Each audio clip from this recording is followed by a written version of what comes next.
Yo veo que se habla mucho de los protocolos. Lo vi días atrás también al ministro Trota con la ministra de Educación de la Ciudad de Buenos Aires en esa conferencia de prensa, también Acuña.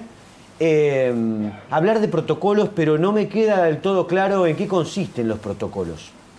Bueno, el protocolo o los protocolos en educación se definieron allá en julio del año pasado, en el Consejo Federal de Educación, ¿no? Sí.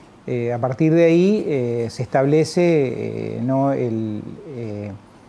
que todas las escuelas, o sea, los elementos sanitizantes es fundamental, ¿no? En todo en la vuelta a la presencialidad, pero a su vez en infraestructura, por ejemplo, también la disponibilidad de lo que tiene que ver con piletas, lavamanos. Lo que hemos visto cuando estuvimos haciendo la recorrida el año pasado en ciertos establecimientos educativos de zonas rurales. De zonas rurales. ¿Eso exige el protocolo? Eso ¿Las piletas también, afuera de los baños? También eso, y lógicamente el distanciamiento, o sea, en la jornada escolar, por ejemplo, hacia el ingreso en un determinado horario, que ya está establecido, bueno, acá en el Ministerio de Educación de la provincia, porque después cada jurisdicción lo adaptó, y tiene que ver con, bueno, ese recibimiento al estudiante en el cual el protocolo establece que la toma de temperatura a través del equipo infrarrojo, pero fundamentalmente... ¿A cada uno cuando entra? Cuando ingresa. ¿Cada una cuando ingresa? Exacto. El uso del barbijo, lógicamente, el distanciamiento. ¿El barbijo lo tiene que tener el alumno todo el momento en el que está en la escuela? ¿Todo el tiempo? No. El uso del barbijo del estudiante debe ingresar a la escuela con el estudiante, con el barbijo, porque en ese protocolo hay un tiempo también de diálogo con el chico, del docente con el estudiante, donde se tiene muy en cuenta el tema o la cuestión afectiva, ¿no? Que cómo está, cómo se encuentra, todo un diálogo con ese docente, luego pasa al aula, que son un tiempo estimado de 90 minutos de clase de aprendizaje, ¿no? En ese ingreso al aula que... pero no entiendo, la charla previa, yo te freno porque es posta que no entiendo. La charla previa, ¿qué la tiene cada alumno con el docente afuera del aula? Sí, cuando van ingresando, o sea, la experiencia que nosotros tuvimos en las 60 escuelas, que ustedes participaron en algunas que fueron a visitar también, los docentes los reciben al estudiante, le preguntan, o sea, es un diálogo teniendo en cuenta la cuestión afectiva, ¿no? No, está bien, pero... porque hace mucho tiempo que ese estudiante estuvo... Pero es el primer día, ¿no siempre? No, no siempre, pero lógicamente que, bueno, hay que tener en cuenta que ese estudiante a lo mejor, por cuestiones sanitarias y de salud, ¿no? Puede decir, no me sentí bien en la noche anterior, no estuve bien, entonces, bueno... no, sí te entiendo, pero el tema es cuánto tiempo le va a poner al docente a hablar con cada uno antes de entrar al aula. Por eso son media hora que se estipula, que ya está estipulado media hora en el recibimiento. En el recibimiento. A medida que van ingresando, porque no te olvides que van a hacer burbujas digo por las dimensiones que tienen las aulas, que son entre 8 y 10 alumnos, ¿no? En algunos casos hay aulas con mayor espacio y lógicamente que puede ser mayor. Pero y de el promedio es entre 8 y 10 alumnos por clase. Es lo que nosotros tenemos, vuelvo a repetir, hay establecimientos, por eso... No, bueno, está bien las excepciones, pero que por lo general tenemos aulas de qué tamaño acá. ¿Te acordás más o menos? 45 más o menos metros cuadrados. Por lo general ese es un promedio, 45 metros cuadrados. Ese es el promedio. Y ahí irían 8 alumnos, entre 8 y 10. Y ahí es, lógicamente, que ya están los pupitres con la separación correspondiente. Y el alumno, si se sienta en el pupitre, ahí sí se puede sacar el barbijo. No así el docente. Escucha, ¿los pupitres van en ronda como los que vimos en las escuelas regionales o van ubicados mirando al pizarrón? O sea, van ubicados mirando al pizarrón, pero hay distintos diseños, ¿no? que los mismos docentes. Lo importante es que se mantenga el distanciamiento de los 2 metros. Sí. Ahora, eso es muy importante. Claro. Eso es lo que tanto en primaria como en secundaria. Hablamos de los dos niveles. Sí. O sea, Tenemos nivel inicial. Claro, y el inicial porque ahora también. estamos hablando de la vuelta a la presencialidad en niveles iniciales, primaria, secundaria y también para adultos, los EMPA. El promedio que tenemos de alumnos acá, porque estoy pensando en eso que me dijiste de 8 o 10. Yo sigo el promedio, saco las excepcionalidades.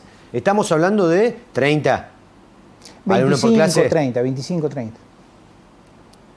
Lógicamente, lógicamente que en esto también hay excepcionalidades porque tenemos en algunas escuelas, fundamentalmente en lo que tiene que ver con los secundarias, fundamentalmente, cuarto y quinto años, que tenemos cursos que, bueno, ya estamos trabajando en el desdoblamiento. Estamos hablando de 40. Claro. Entonces ya estamos hablando y están los pedidos. Justamente me comuniqué la semana pasada. ¿De qué hablamos? ¿Normal? ¿Uno de ellos? No de Reconquista. ¿No de Reconquista? No de Reconquista, otras localidades, como por ejemplo Las Toscas, Florencia. ¿Allí hubo inconvenientes con lo que tiene que ver con el tercer año?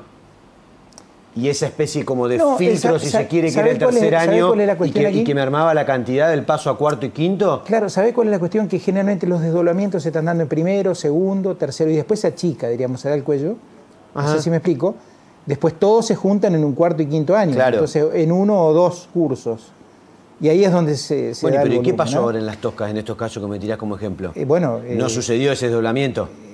No está, generalmente en los cuarto y quinto años son menos los cursos. A lo mejor en tercer año hay 3 o 4 divisiones, después en cuarto tenés 2. ¿Me explico? Ahí se juntan.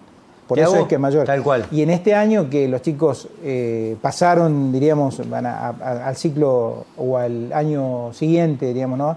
Hay menor, no va a haber desgranamiento, diríamos, ¿no? Sí, porque no repitió nadie. No repitieron, entonces, bueno, ahí se arma, o sea, tenemos mayor cantidad de alumnos. Te meto un paréntesis ahí, hablando de lo que tiene que ver, y ya vuelvo con algo de lo que atañe al protocolo. En esto de, bueno, hay quienes consideran que prácticamente fue un año perdido, y cuando plantean esto dicen, por ejemplo, que nadie repite, que directamente pasaba cualquiera. Por supuesto, esto lo escuchan docentes y dicen, no, ¿cómo año perdido? No. Nosotros dimos clase, pero lo dimos de la virtualidad. Me dije totalmente, eso fue un año. ¿Qué balance hace del 2020 o sea, en materia educativa? Yo te digo, hago un balance positivo, con aprendizajes muy, pero muy significativos en los estudiantes y también en los docentes, ¿no? En el cual, con diferentes estrategias, a medida que fue transcurriendo el año, ¿no? Desde que comenzamos con la etapa de pandemia, donde los docentes buscaron muchas estrategias para llegar con los estudiantes, de distintos formatos, usando las nuevas tecnologías, pero también usando el formato papel, diríamos, ¿no? En algunos lugares, maestros que se vincularon porque las nuevas tecnologías o la tecnología, por la falta de conectividad, por muchas cuestiones, no podía llegar. O sea, el docente llegó a través del formato papel, diríamos, con actividades. Y después los cuadernos de trabajo del Ministerio de Educación de la Nación y de la provincia, que llegaron a uno por alumno, vino a cubrir esa, fue más bien igualitario, diríamos, este tema, ¿no? Pero los resultados positivos que vos marcás, ¿los atribuís a el sistema en sí que funcionó o a las individualidades de algunos docentes que se pusieron más el overall, digamos, de lo que les correspondía y más que otros? Sí, o sea, los docentes, por eso te digo, buscaron todas las estrategias y lógicamente que hubo un porcentaje que también de docentes que los directores tuvieron que llamar. Sí. Pero bueno, también tuvimos, tuvimos una pérdida. Sí, que metieron la plancha, que le cayó bien la pandemia. Porque también lo hubo, ¿eh? Sí, claro. O sea, eso, pero también tuvimos una fragilidad, un cierto número de alumnos que tuvieron un vínculo frágil o débil que nosotros en la región 2 tuvimos más o menos, estamos en los 3.080 alumnos, más o menos. De los 56.000 alumnos que tenemos en la región 2, 3.080 fueron los que tuvieron un vínculo frágil o débil o interrumpido se interrumpió durante el ciclo lectivo 2020. De 56.000, 3.000. 3.080 para redondear. 3.100, supongamos, ¿no? ¿Es un número bajo comparado a otras regiones? Es un número... Yo para ubicarme. Es un número promedio, estamos dentro del promedio, un 6%. Cuando hablamos 6%. de interrupción, cuando pasás a entrar en esa cifra, en esa estadística, estamos hablando de un alumno, una alumna que directamente, pero ni siguió las clases, digamos. Que vino, muchos llegaron hasta el mes de julio, las vacaciones después cayeron, y retomaron en al final, octubre. Aparecieron. O sea, fue muy interrumpido ese ciclo, diríamos, ¿no? Entonces, fue un porcentaje que lo teníamos y que lo estábamos mirando, que ya percibíamos que iba a ocurrir. Por eso es que en las actividades de verano activo, que lo manifiesta también el gobernador, recreativas, formativas, culturales, con ciencia y tecnología ahora, diríamos, ¿no?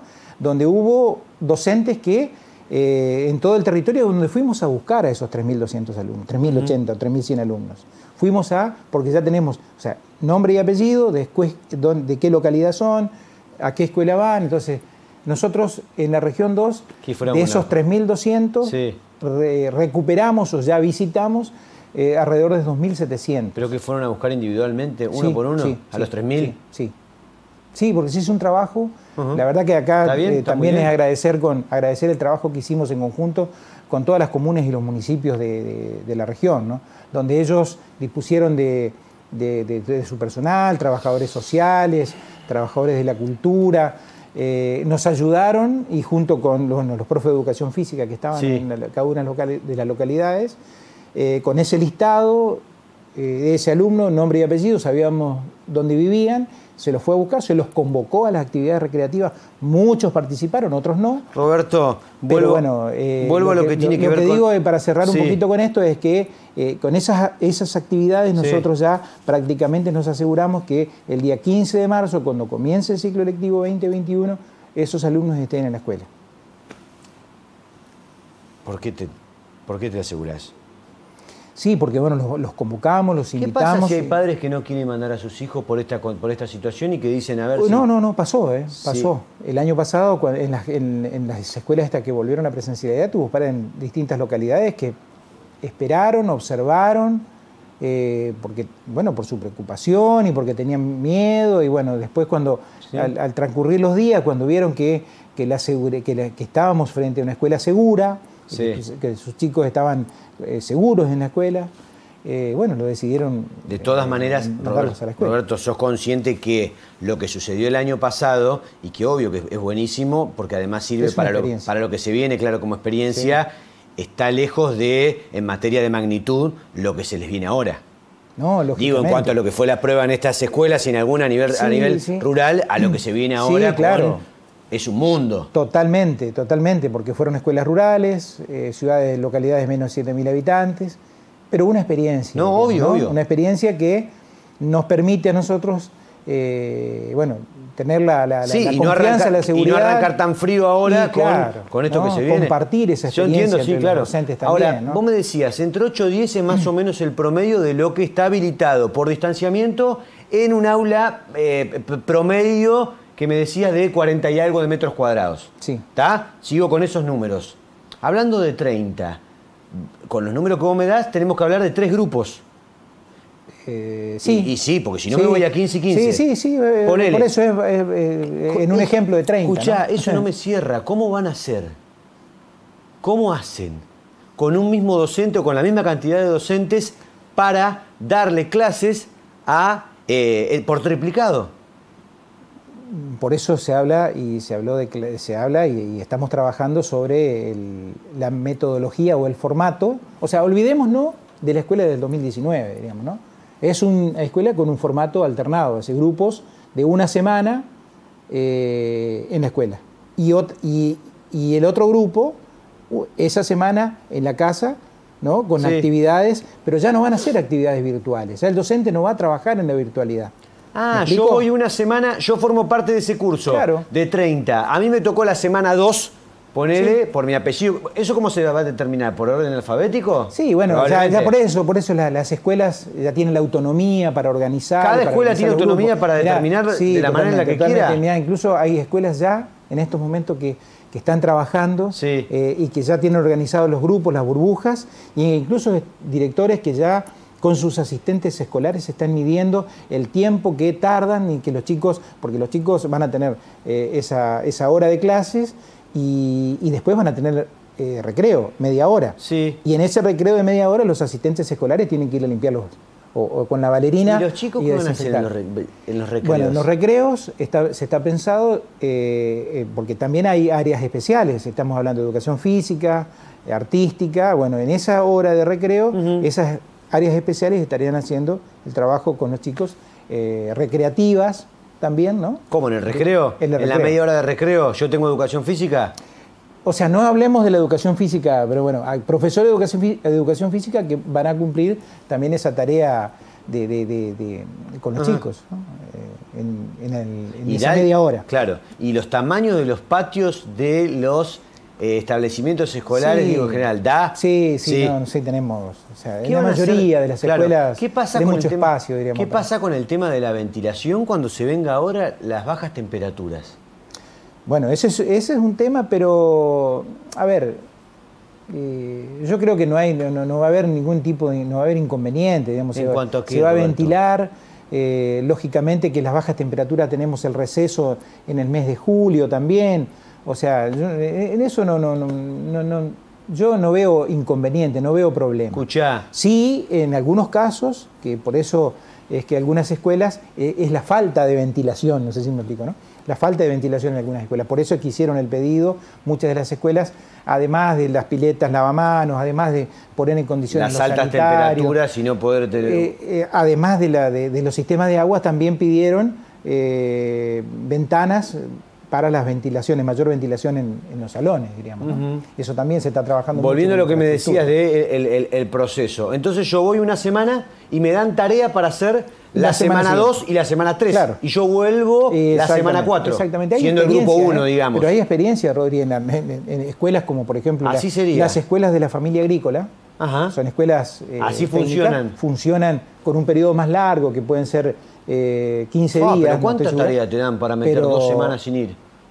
Pero, no conozco, no fui nunca, digo. Sí, pero bueno. Te revientan la tarea en una semana. Digamos. No es una crítica, es... No. Pero te digo que, o sea, funciona muy bien y por eso digo, hay experiencias muy de esta manera entonces el docente, de esta manera entonces el docente en cuestión no va a tener más horas de trabajo. No, va a laburar la misma cantidad de horas de trabajo en la escuela, pero con menor cantidad de alumnos. Exacto. Y acá, bueno, hay docentes que nos estarán escuchando seguramente, nos estarán viendo, y bueno, trabajaremos mucho en lo que tiene que ver con la interdisciplinariedad en esto, ¿no? Que nos costó y nos cuesta a veces, lógicamente, pero es un momento que vamos a tener que compartir la tarea con los colegas de otras áreas, de otras disciplinas, ¿no? En el abordaje de diferentes contenidos, ¿no? Roberto, algunas consultas de televidentes, ya, bueno, volveremos a charlar en otro momento, seguramente, ya capaz que con un balance del proceso comenzado, porque ahora en febrero arranca también otra presencialidad. Eso te iba a comentar. Claro. Ya la semana que viene. La semana que viene arranca, pero con los séptimos años de la escuela primaria y los quinto o sexto de la secundaria y la técnica. ¿Para qué?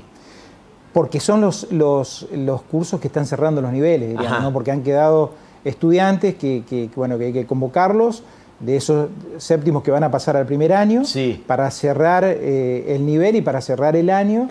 Y para cerrar muchos de los proyectos que... O sea, un chico de séptimo hora la semana que viene va a ir durante un mes a su primaria, a donde iba, a cerrar. Y ya en marzo arranca primer año de la secundaria. Y ahora en este mes de primaria, ¿qué va a hacer? Y lógicamente que ahí viene el cierre, también se va a trabajar y se está viendo el tema de los actos de cierre institucionales. Claro. Es muy importante, porque esto los chicos, y ese es el compromiso que hicimos y que dijimos mucho el año pasado. Ahora se están cerrando estos ciclos y es lógicamente que es importante que los actos institucionales o los actos de colación que lo van a llevar adelante en las escuelas, lógicamente pensándolos con todos los protocolos y de cuidados que tenemos establecidos, ¿no? Sí, acá dicen, ¿qué va a pasar con la vacunación? ¿Se van a vacunar los docentes? Sí, se van a vacunar. Lógicamente que hay que esperar que termine la etapa de la vacunación de la agente de salud, de seguridad, y después, bueno, la vacunación